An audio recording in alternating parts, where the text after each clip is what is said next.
You're listening to a preview of a subscriber-only episode on The Plains, the 1982 novel by Gerald Murnane. As in other Madness episodes, I wander out into a number of vistas opened up by this book. The history of political color, Murnane's perhaps unwitting exploration of the Aboriginal Dreamtime, and, as in this bit, the many attempts to capture Australia on film. To listen to the full episode, plus get the Madness archive, plus early access to everything else, subscribe on Patreon or Substack at madmethodpod.com/subscribe. Thank you. This book is actually about a lot of things. I'm reminded of Doctor Who? I don't really watch Doctor Who, but I think the TARDIS, the time-traveling thing, it's just a phone booth, but when you go inside, it's enormous. The Plains by Gerald Murnane are kind of like that. If you were to try to describe this book from further out, make an attempt at writing sort of the back cover copy, I think you might say it's about the first person to attempt to make a film about a fictional interior Australia. Now, I know that there's an Australian film industry, that there are great films like Mad Max that have come out of there, and great acting talent like Nicole Kidman and Russell Crowe. But what, in fact, was the first film it made in Australia? I couldn't help but ask. Well, to answer that, we go all the way back to 1896 and some very short pieces of footage shot by a man named Marius Sestier. Their first film is called Patinure Grotesque, and it's a film of about 1 minute showing a man roller skating in a park. He's a big fella, possibly wearing a fat suit, skating around while locals look on, and he smokes a big cigar. The gag being apparently a big white hand patched onto his rear end, which he shows off by flapping up the tails of his jacket. Interestingly enough, and I think there's a parallel here to something that Murnane's doing in his work, for a very long time this first Australian footage was thought to have been taken in Melbourne. However, a little more digging, including a public outreach effort by the National Film and Sound Archive of Australia, revealed that the footage was actually shot in the Prince Alfred Park in South Sydney. The second film to be made in Australia, also shot by Sestier, is entitled Passengers Alighting from Ferry Brighton at Manly. And it is exactly as the title says. It's just a few minutes of passengers alighting from a paddle steamer in Sydney. Nonetheless, this would be the first film projected in Australia to a public audience.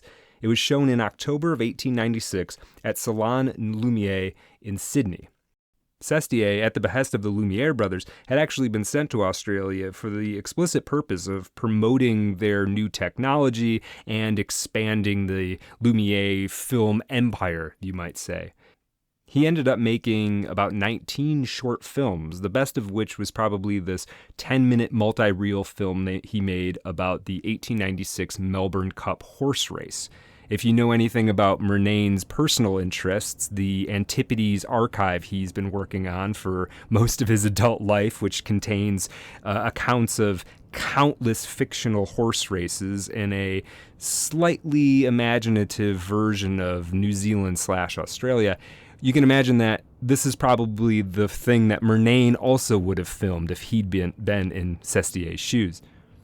But it turns out that arguably the first feature film to be produced anywhere in the world was in fact made in Australia.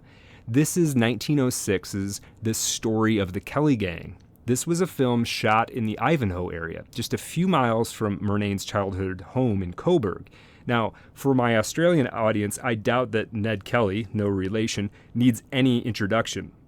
He was a bushranger, that is an outback outlaw, who became a folk hero and icon after a shootout with police while wearing a suit of homemade armor. Now, in 1906, this shootout had taken place only 26 years before and was, as it remains, a major piece of Australian folklore with, at the time, approximately 6 plays showing weekly across the continent with Ned Kelly's name somewhere in the title. The film itself, this 1906 piece, was 70 minutes long, silent of course, and was shot on 6 reels to make the longest commercial film of its time. Here's a quick layout of what you'll see if you watch this. Scene 1, police discuss a warrant for Dan Kelly's arrest. Later, Kate Kelly rebuffs the attentions of a trooper. Scene 2, the killings of Kennedy, Scanlon, and Lonigan at Stringy Bark Creek by the gang. Scene 3, the holdup at Young Husband's Station and a bank holdup. Scene 4. Various gang members and supporters evade the police and the gang killing of Aaron Sherritt. Scene 5. The attempt to derail a train and scenes at the Glenrowan Inn. The police surround the hotel. Dan Kelly and Steve Hart die by each other's hands after Joe Byrne is shot dead. Scene 6. The closing scenes. Ned Kelly fights hard but is shot in the legs. He begs the troopers to spare his life, thus falls the last of the Kelly gang. The film was a major hit in Australia, garnering almost daily newspaper pieces about its popularity as it ran for 5 weeks to packed houses in presentations replete with Foley effects made live, the firing of blank rounds and hoofbeats simulated with coconut shells. It would run in New Zealand, Ireland, and Britain, and eventually make back 25 times its budget.